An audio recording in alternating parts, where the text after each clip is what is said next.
Campus is a wonderful institution, and it's unique in this country in combining the three institutions. And it began as an urban renewal project in what had been kind of a poor Hispanic neighborhood. Urban renewal decided the whole area should be just leveled and start all over again.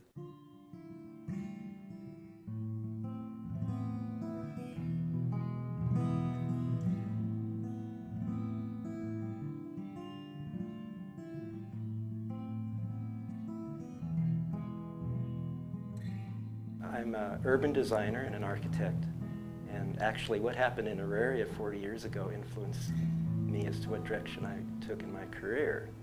You know, when we talk about what led up to it, I've been asking that question for many years, and it's not an easy answer. Well, I think part of the unwritten and unstated agenda of urban renewal was to remove poor people as well as poor buildings.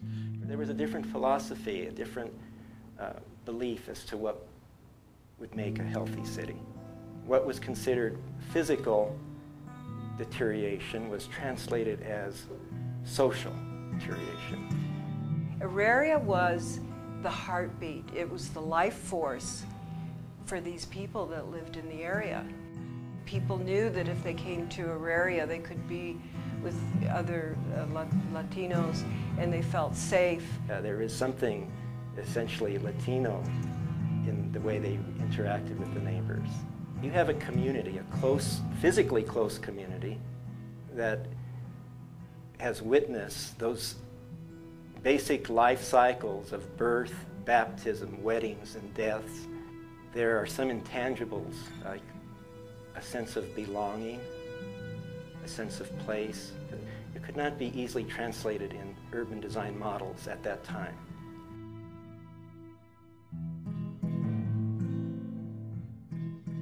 One thing that I'd always think about is the sacrifices and the extreme conditions that were taking place in 1933 when they bought this house, and why it gives it more meaning as to how it was a home, a very special home. Because in 1933, we had it was a really bad year in the Depression. There was housing shortages. The quality of homes that were available were very bad. The Gonzalez family had 13 members that they had to provide shelter for. In 1933, my grandmother was able to purchase this home, and it was really quite a remarkable achievement at its time, considering she didn't speak English too well. Well, it was Grandpa and Grandma's home. When we came over to visit, we would go upstairs, and Grandma was usually cooking, and we would just sit down and talk and relax. The restaurant really evolved out of who they were as people and serving the community. It wasn't just a restaurant, it was a community, a cultural center.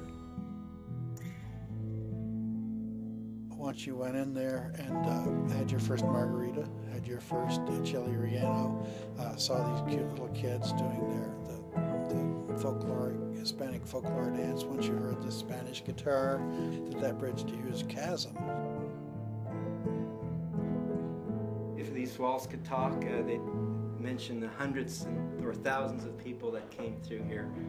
The very poor people in the Depression who were looking for food and work, and the very rich people in Denver who felt that they could let their hair down and experience what a home was like, because this essentially first was a home.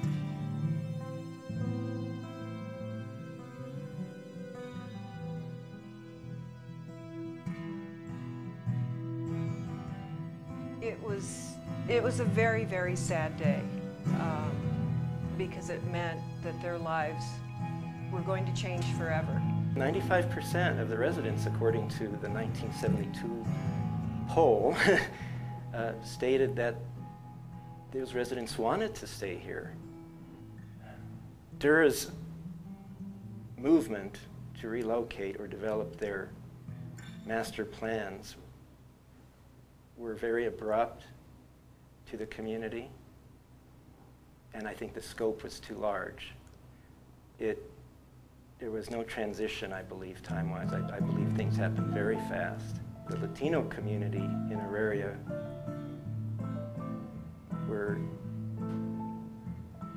maybe not prepared for that with these new ideas.